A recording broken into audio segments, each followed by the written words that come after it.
everyone, and welcome to AC Spotlight. Today, I'm joined by Elanor, GM of Harlequin's Hallowed Hearth. Welcome. Thank you so much for having me. It's great to meet you and chat with you today. Yeah, I'm super excited. Elanor, I have a quick question for you, especially being the GM of. Can I summarize as HHH? I'm fine with saying the entire thing. All of my notes it says HHH. So don't say the wrestler name because they're extremely litigious. So let's just go with HHH. I'm going to specifically say HHH, but Harlequin's Hallowed Hearth. What do you prefer, ambience or music? Ooh, I would say ambiance ideally. And the reason why is because with music, it's already a curated experience. It is designed specifically to have a catharsis in there. Whereas with ambiance, it's a mood setter, right? So your players are never going to feel pushed by the music itself to hit a climax or to miss a climax, something like that. That's fair. Yeah. With ambience, it almost like real life. There is sort of this background noise that can go on continuously depending on how long the scene needs to be. I 100% agree. Yeah, songs, even curated like D&D songs that you find online, there generally is a loop or there is sort of an end in which then you're both made very much aware, both player and GM. That's 100% fair. That's true. Well, Elanor, I'm really excited to talk about Harlequin's Hallowed Hearth. We said it a few times now. If you don't mind, could you give us a breakdown of what the actual play channel is? Absolutely. So Harlequin's Hallowed Hearth is run by Harlequin. She is a cosplayer and she works for a lot of Comic-Cons. And of course, when you do that, you curate a group of friends who do a lot of ttrpgs. So the Hearth really was started as a place to host her games, and then we just grew and grew and grew. She loves expanding her network, loves finding people. So we have two different kinds of one-shots that we do, essentially two different shows. There is That's Not How Initiative Works, which is a series of one-shots where anybody can participate. And then we have Hail to the Heroines. Hail to the Heroines is specifically an all-femme one-shot channel. So, or, a sub, a show series, within the channel. Yes, series. Thank you. So I got connected with the Hearth by doing a one-shot. I did a couple one-shots with them, and then I ran a one-shot of my own. So I have appeared on the Hearth under the Hail to the Heroines banner, and technically my series, An End to Hunger, is also under that banner because it's an all-femme cast. Amazing. And I know we talked about this prior to the recording to start, but I know right now there's a big series coming out, or at least the more recent one, which is An End to Hunger. Do you mind giving us maybe a synopsis on what that is? Absolutely. An End to Hunger, it is a gothic horror AP. It is set within the land of Ustalav, which is part of the Lost Omens setting. We run it in the Pathfinder 2e system. Pathfinder 2e is extremely integrated with its lore and with its campaign setting. And everywhere on the world of Golarion, there are different stories being told all the time. There's different plots going on, different NPCs, different happenings, and a lot of them are actually going on in real time. So whatever kind of story you like to tell, I can find a place for you on Golarion to set that story. So if you're going to tell a gothic story, if you're going to tell, murders and supernatural by gaslight, you're definitely going to want to find the immortal principality of Ustalav and spend some time in there. And that's where we are. I love that when the world itself feels like it's breathing. That's really cool. There's this interesting concept when you are a GM, telling stories and sort of there's very much of a creative side, obviously. But there is also this extra layer when it comes to live streams and recordings and productions and actual plays.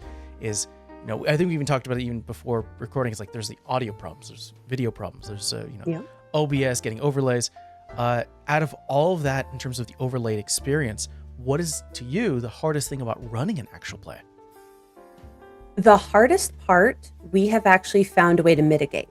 Oh, okay, that's good. So For me, because of my background in the kind of storytelling that I like to do, being set apart by screens can be a little tough for me, but especially because I'm very reactive as a GM. When you have a conversation with me as a character, and I'll go in and out of character, particularly to people's comfortability, or there are certain things that I don't necessarily want to say in character, so I'll summarize. But for the most part, when you're talking with me and I'm an NPC, we're just going to have a conversation.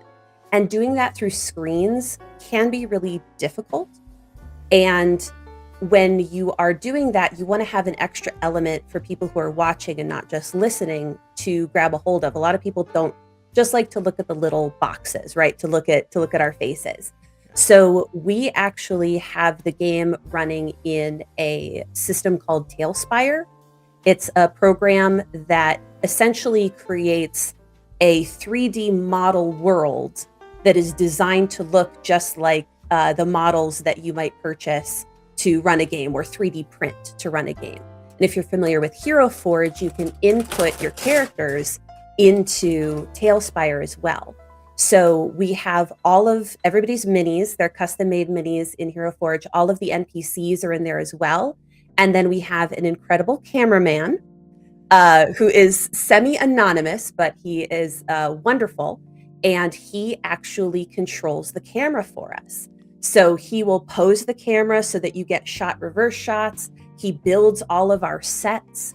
Our players build their models, and then I make all of the NPCs. So you're getting this experience that is halfway between a actual play and a cartoon a little bit. So to me, that is such an essential part of the display. And the fact that I don't have to run it, the fact that there is another person who's handling moving the minis around and making the maps and, shooting off spells and putting in light effects and fog effects and all of that, it frees me up to be so much more responsive in the moment and focus on building the interpersonal relationships. And when there's combat, which can really slog on camera, it gives me 100% focus to just run the combat and run the players through it.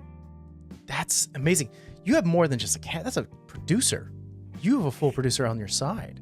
Yeah, and he's totally behind the scenes kind of producer guy. Yeah, we're very happy to have him. And I think that's something that I think a lot of people would be very interested to know, because when it comes to actual plays, I think every story being told, regardless how it's being told, is valuable.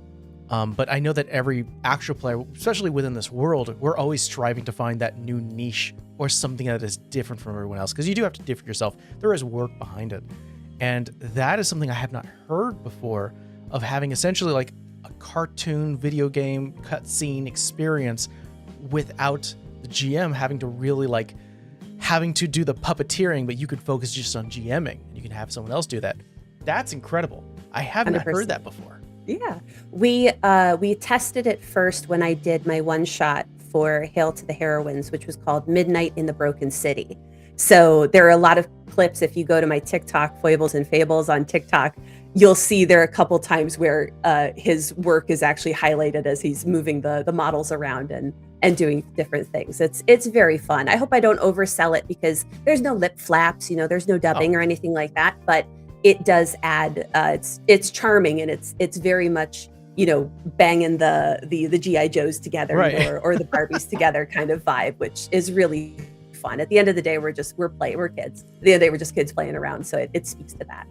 Well, speaking of your GM experience and having sort of this whole overall production experience overall, when it comes to you as the GM, did you graduate from the player seat, or did you were always destined to become a GM?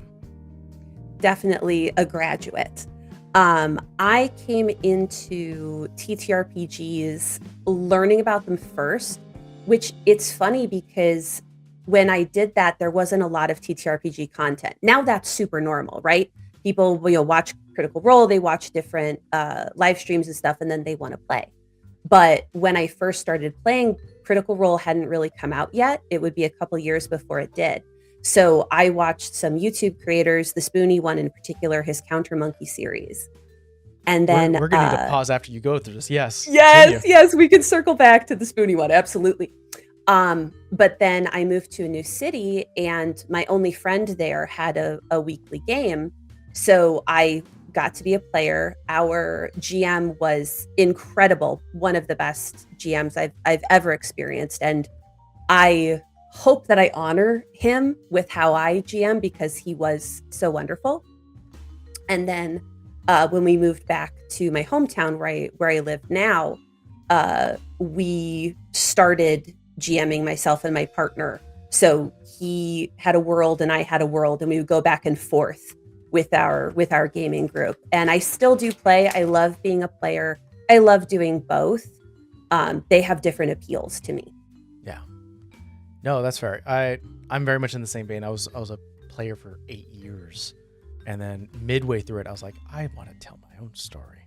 Yeah. And I think something I stopped you in the middle, and I apologize for that, but Not at all.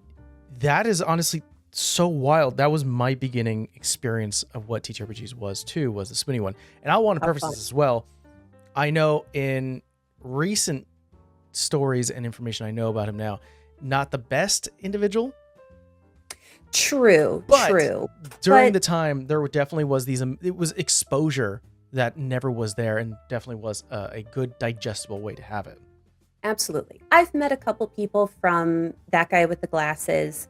I've had, many different experiences. I actually have a friend of a friend who is extremely close with a couple of them. Friend of a friend of Ed Glazer. I actually went to the same college that he did. A lot of my classmates did projects with him. So I'm on the outskirts very much of them. So I have a lot of empathy for that crew, just because they had a kind of fame that had absolutely no guardrails. Yeah, that's true. And they were all adults, some of them. The ones who were in charge were adults and absolutely should have and could have done better. There were people were offering them stuff left and right. They talk about like when they filmed the movies, and the conditions were quite bad. I worked at a hotel at the time, and the hotel actually had functioning kitchens. And I said to somebody very high up in the company, I told them my credentials. I said, this is a friend of a friend who's a good friend of yours. So I'm not just a crazy fan. I'm a real person. I said, come to my hotel. We'll get you a group rate. We'll get you a good deal. Everybody will be able to be taken care of. They can go to the grocery store. They can make their own food, whatever. So, and I'm just, little old me. So I know that there were probably so many people reaching out and trying to help. But yeah, I have a lot of empathy for them. I don't interact with much anymore. But yeah, I can't deny how important that whole group was. And some of them continue to make incredible art. That YouTube is my number one media that I consume. So their influence is undeniable. Oh, 100%. And to sort of the point of where we kind of line up is definitely sort of the introduction of tabletop through Countermonkey. Goodness me. That is so wild. And I've told this story to a few other people whenever I talk about my own experience. People are like, who? And I'm like, man, early internet YouTube. I would love to know what your favorite Countermonkey story was. I know a specific moment, and I unfortunately have not watched it in a very long time, and I don't remember the actual system. It might have been Pathfinder, but I know it was apparently a system that they were running that magic was very difficult to do, where it took a lot of time to actually summon it, and they were dealing with a king or a lord who was invincible, immortal, I would assume. Yeah. And they rolled very well. There's a situation that happened, and they ended up splashing acid on this sort of immortal lord, and this evil individual just became sort of that point of ire, and it became this guerrilla tactic experience. And that whole story, which I think, if memory serves, was like over an hour long of storytelling. Like 4 hours? I said for 4. I don't remember. I know. It's 2 parts. So that helps. It engrossed me so much that it stuck with me for a very long time. I have to return the question. Do you have a certain memory from Countermonkey that kind of stuck with you? Absolutely. I think you nailed it. It's Thieves' World. That's what it 100%. was. Yeah. Wow. Incredible story. And I would highly encourage people, maybe not the youngest, like Gen Z, Right. Gen Alpha, just because there is such a gap. But if you would consider yourself to be any sort of a millennial, I would highly encourage anybody to seek out and watch part 1 and 2 of Thieves World, because I learned so much as a GM and even as a player by going through that story. And he was incredibly candid and incredibly honest. And one of the things that I really loved about that is the mental load that he was putting in when the players weren't at the table. Yeah. And not just to craft encounters, but to craft the narrative. And how would these NPCs actually react? There would be in a there's way lot that of doesn't cause and necessarily effects serve that the was player. felt real. Huge. Yeah. And I also preference, and to your point, for anyone who wants to watch that, feel free to, it's 4 hours, that's a great time. I don't remember a lot about what was actually, like, the exact word saying in the actual 4-hour video. Apparently, I don't remember before. It was extremely dark, and this was before big trigger warnings and spoiler warnings, so I will give you trigger warnings and spoiler warnings. There is some dark stuff, there's body horror, and some forced sexuality in there. So Yes. do with that what you will. If you don't want to engage with that material, I fully understand. Appreciate you for going that route. I was trying to figure. I was like, well, I remember the content probably being a product of the time, and to your point, there was very little guardrails Yes. during that era. So thank you so much for pulling that out. Let's jump back to HHH real quick. Now I know that you joined Harlequin's Hallowed Hearth. I'm assuming this is when it's already established. Yes. Were you given players, or how did you find your players? So, combination. We have a pretty good pool at this point of Hail to the Heroines players who have played with us. A lot of it came down to who is willing to learn the system and who is willing to commit to a monthly game. So we have Harlequin, who is playing Moro, the Elven Cleric.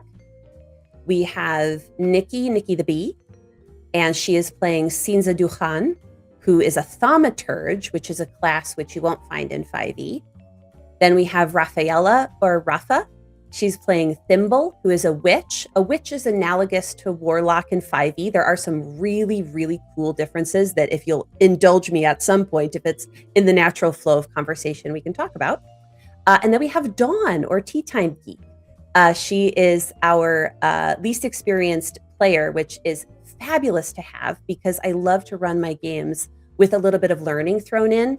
So Dawn really is the conduit to that in a lot of ways. And she comes at the game from a perspective of a media consumer first, which I love because she has the ability to say and do things based on her experience as a passive watcher, as opposed to the other ones where we all have very much experience on how to RP and how to play TTRPGs. So being able to integrate impulses like that is so much fun. So I think every player brings something new, not only with their character, but also with their individual perspective. Very cool. Yeah, I am in the camp that new players, especially even new GMs, bring a new perspective that us veterans do not have yet. They come out through storytelling or role-playing, especially if they have not consumed anything, with such fresh eyes that it is beyond exciting. New GMs have always given me the best experience, and new players have always given me the most chaotic experience, which I love both. And yeah, it's great. And I think what's really good is that you have this new player, because anyone who's watching your show or your series, anyone who also is pretty new, can then see themselves through this player and kind of learn along the way, which I think is really cool. That's what I want. Pathfinder can be intimidating to a lot of people. So if I can demystify it for anybody and show people that you can learn it within the context of a narrative, you don't just have to sit down and do homework to learn how to play the game. Right. That would be my dream. Well, speaking of the games that you're running, especially the ones you are GMing, we all have our own preferences, and I would love to sort of dive into yours. What is the perfect session length? Perfect session length, it depends on what your goal is. I would say, I think everybody being at the table for about 4.5 hours, about 3.5 of which is dedicated to the game itself, because you do need breaks. Oh, yeah. To me, that's a really good length of time, but you have to plan for it. Plan for the time that you have. Truly, it doesn't matter. You can run an hour-long session if you know it's going to be an hour, because then you won't feel like you got interrupted. That's fair. Yeah. 4.5 also, yeah. A lot for inter-party chatter, breaks, Yes. and gives everyone at the table a chance to shine. And hopefully snacks. Oh, and snacks, yes. But no, you're absolutely right. Making sure every player has, not necessarily every single time, sometimes that's impossible. And I don't encourage that, actually, to make sure every single player, every single time gets a special moment. But over an arc, let's say a mini arc, yes, everybody should get their turn. And I think that's why you need longer sessions, because if you have, 2-hour sessions, you're rushing, like, oh, let's make sure we get the next thing. Let's make sure we get this done.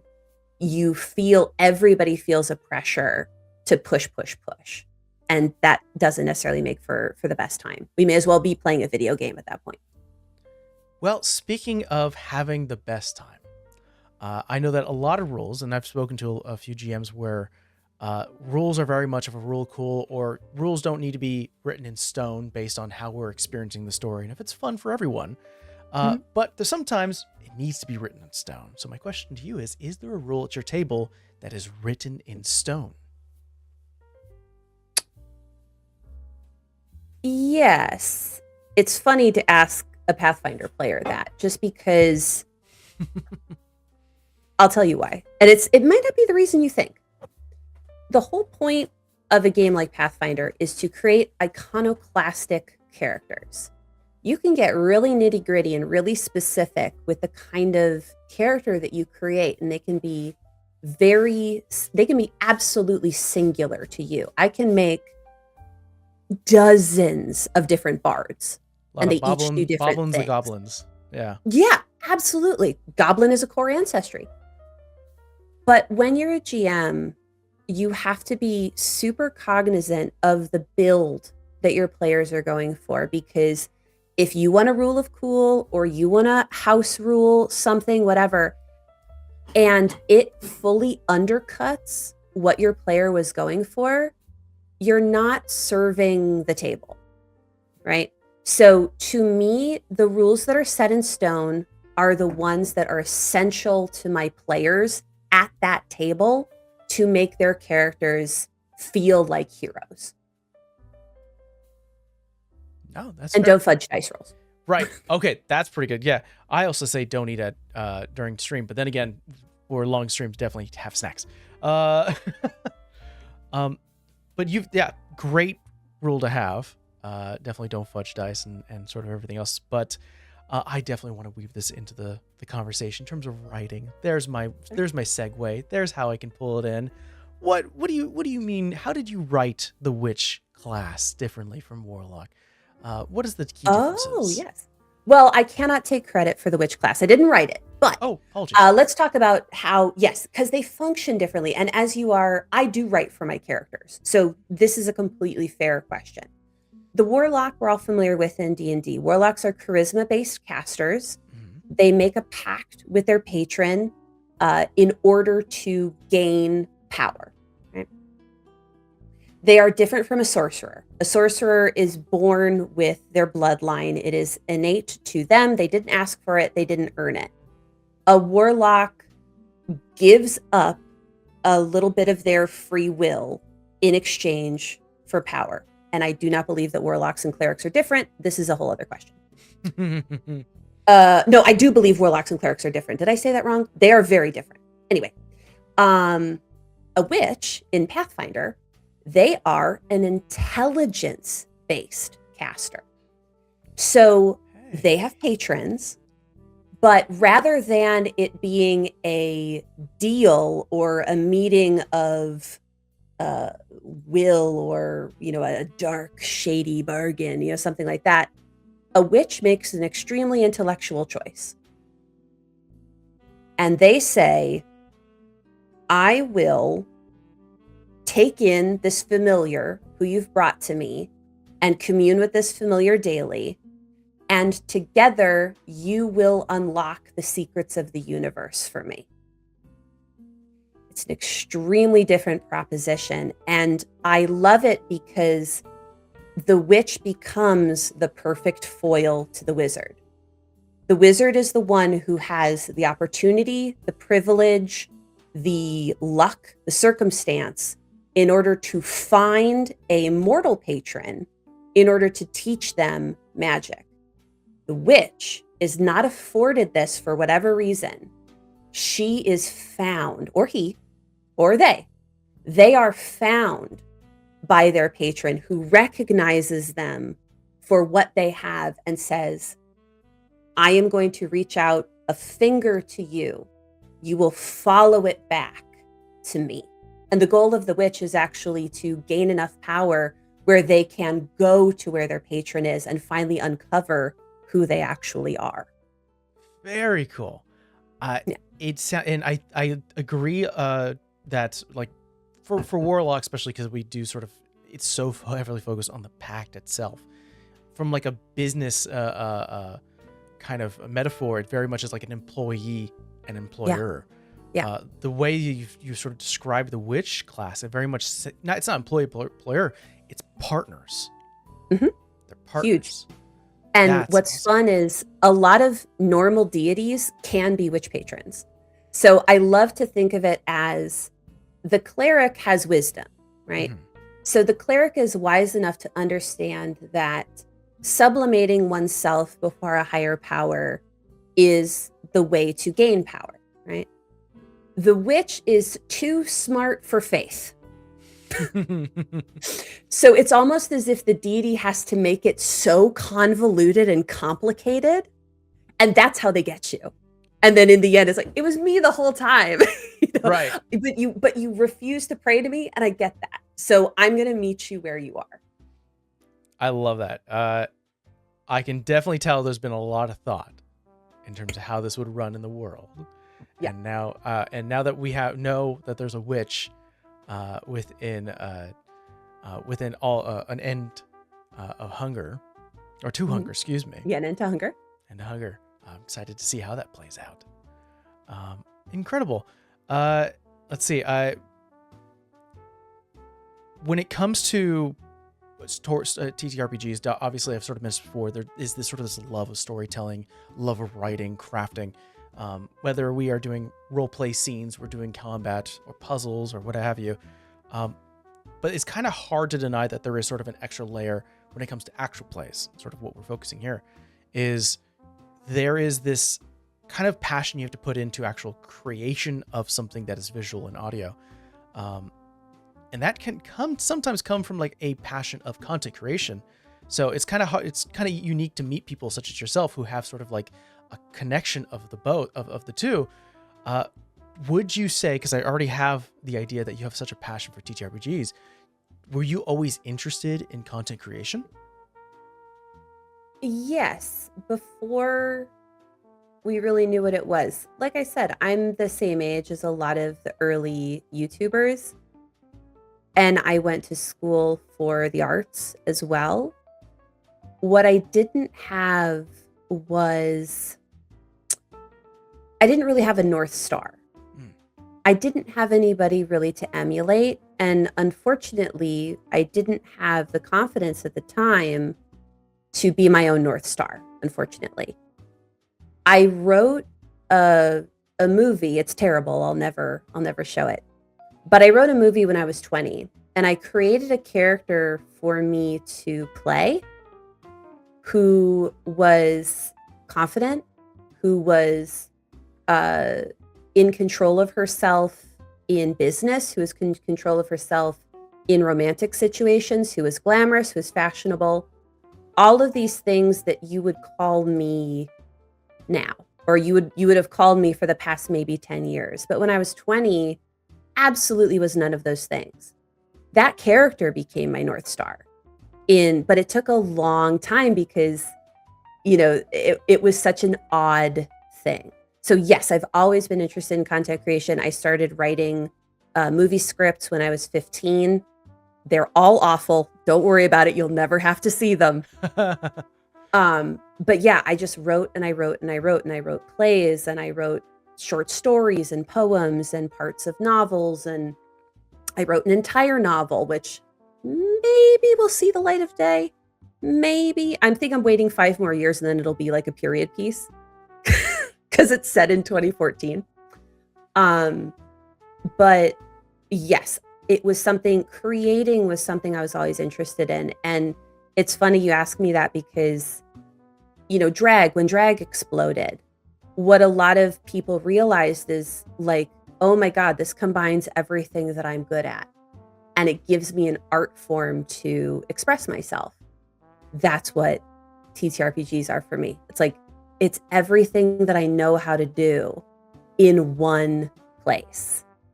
And there's instant gratification from it because when a player figures something out or asks an NPC something, or there's a turn, or, they vanquish something, you see they have contributed to that story in a way that nobody else can. And even if you run the exact same game, nobody else ever will. It's the greatest feeling for me to be able to make these things and then to have them enjoyed by other people. I love that. I'm wholeheartedly in the camp that us as GMs, I know there are a lot of there's been a lot of talk about how some GMs they can't wait to put your character through a meat grinder, or they're flirting with their players, or they're doing XYZ, and there's always that's the singular thought of the drive of GMs. Or even if you start to expand it outwards in terms of content creation, I'm only doing this so I can become famous or something along those lines. Sure. I'm wholeheartedly in the camp that us as GMs, we thrive on emotion. It is anytime that someone screams out excitingly because they got the final hit on the dragon, I'll eat that up. I'm definitely the Warlock patron. I can't wait to experience that through players. And from what, your own descriptive of how that kind of swayed you and how that is the perfect environment for you, it feels you live off emotion, whether it's sad moments from players, if they're experiencing the loss of an NPC, or, the heroic jubilation of someone that they just won or save a town. It's, boy, if you want to just make my day, just sit down and just give me all, every single emotion you can, and I'll eat it up. Right. That's the thing. I'm not going to put you through a meat grinder, but I might put you through the ringer. Oh, yes. That's where my priorities are. I get called. I think this is something I've talked about to other GMs, is that we're not aiming for it, or at least I'll speak for myself. I'm not aiming to make you cry, but I have made people cry, and I hold those moments so dearly, not because I enjoy it in a evil level, but because I enjoyed it because I made you feel something. Yeah. Player characters are extensions of themselves. They're either these beautiful little pieces that they have plucked off and planted. We need to water them and help them grow and live outside of their own body in a way that they never could. It's our job to facilitate that in whatever way that looks. We have to be, vigilant gardeners as far as that goes.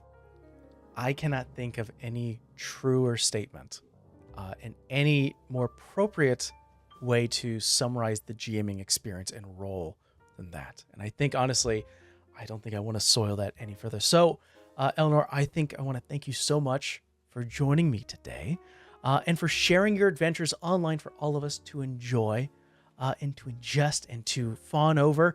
Where can people find Harlequin's Hallowed Hearth?